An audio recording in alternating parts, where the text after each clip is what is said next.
All right, so I made a video recently about Bitcoin versus gold, which one I thought was better. I think it's pretty clearly Bitcoin, but and then that would bring us to the debate of Bitcoin versus ETH and or any other crypto, basically. And I think any other crypto is a somewhat different story, but the Bitcoin and ETH are the one and two. They are probably going to be the one and two for the foreseeable future. Um, the first thing I would bring up here is that if you're a fan of an altcoin that has like some tiny market cap, you're number one, you're gambling like oftentimes to an extreme degree, and number two, you're really not helping the space as a whole. Um, but as far as Bitcoin and ETH, I think it's very clearly Bitcoin. And again, like I'm going to bring up the arguments that the ETH fans would bring up, but the very simple reason being is that calling ETH or thinking of ETH as the ideal form of a cryptocurrency is utterly insane because the whole point of cryptocurrencies is decentralization. Ethereum is not decentralized, right? Ethereum, was created by individuals, right?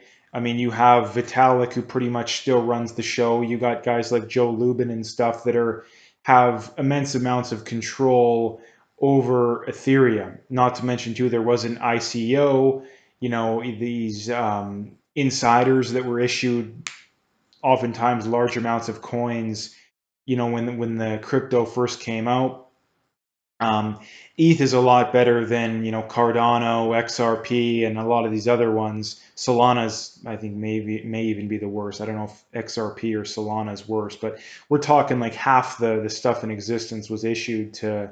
I don't know what the exact amount is, but it's very high. It was issued to the creators. So the first thing I would bring up is proof of work coins are inherently better than proof of stake, right? And again, the proof of stake, they're going to, what about it's bad for the environment? Like it's just garbage FUD that people who don't know what they're talking about bring up.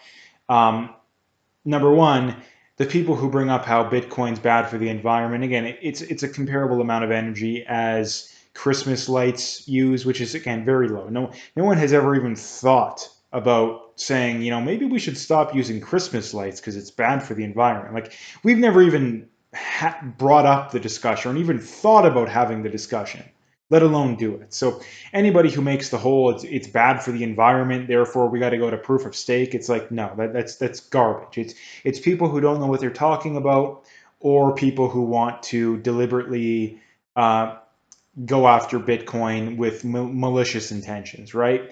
So again, that's a terrible argument. So why is proof of work better than proof of stake? Also, because proof of stake simply means, well, I mean, there's a lot of stuff going on, but the people who have the most coins have the most say over the network. With Bitcoin, that's not the case, right? It's just not the case, right? So and not to mention too, with a lot of these other coins, you literally have like, I mean, XRP, you have a corporation that runs the show, right? Solana, massive amounts of insiders that have massive amounts. Like, why would you want that, right? Like I said, the whole point of a cryptocurrency is decentralization, right? Like, like Vitalik pretty much runs the show when it comes to ETH, right? And not to mention you have these other guys that profited massively from it, right? So again, um, and the long term price appreciation too. I don't know which ones perform better since ETH came out off the top of my head, but um, that's irrelevant, right? Because at the end of the day, the whole point of putting money in cryptocurrencies is the decentralization, right? And on top of that, a hedge against inflation, right? That would be the next most important thing too. But the supply of ETH is not capped, right? In a way, it is, but again, they've already rolled back transactions. They've already done that kind of stuff. So if they've done it in the past, what makes you think they can't do it in the future? And again, another big thing that you always hear with cryptocurrency in general is, oh, the government's going to regulate it.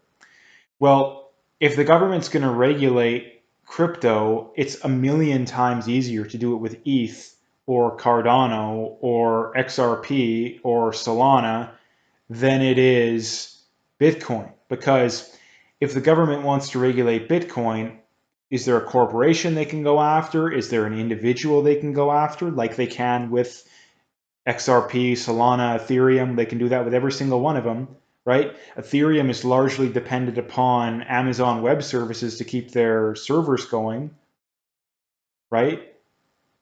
Like, so to me, it's laughable to even have the discussion, right? To me, it's just utterly laughable because Bitcoin is so superior in almost every way, right? Almost every way. And with the Lightning Network coming online and gaining more traction, and it will only gain more traction over time, the old, oh, well, they can settle more transactions, right? That argument's going away. And it's only a matter of time until it's completely gone away, right? So to me, like I said, it's laughable to even have to have the discussion because I don't even think it's close. I think the gold Bitcoin argument is more debatable, significantly more debatable than the Bitcoin, Ethereum, XRP, Solana, you name it. The only coins that I would even consider um, is the privacy coins because they actually, I mean, namely Monero, right? In that they actually, do have some things that are better than Bitcoin. I don't know. I mean, ETH technically has NFTs, but I mean, you have a million coins that have NFTs. And for all we like NFTs, like who cares, right? Like say the whole point of cryptocurrency from the start and still is to this day, at least should be, is decentralization. Now, again, there's a lot of people that get into it because they think it's a get rich quick scheme, but if that's what the reason to get into it, well, you're going to get burned, right? You're going to get burned, right? And I mean, if you look at over time, 99.9% of cryptos are going to go away, or they're not going to even come close to keeping up with Bitcoin. I mean, go back to the time of ETH coming out and look at the top cryptocurrencies, right? I mean, I believe it is it only, like, I don't think there's one that's in the top 10 that was still then. Maybe was XRP around then? I don't know off the top of my head, but they might have been.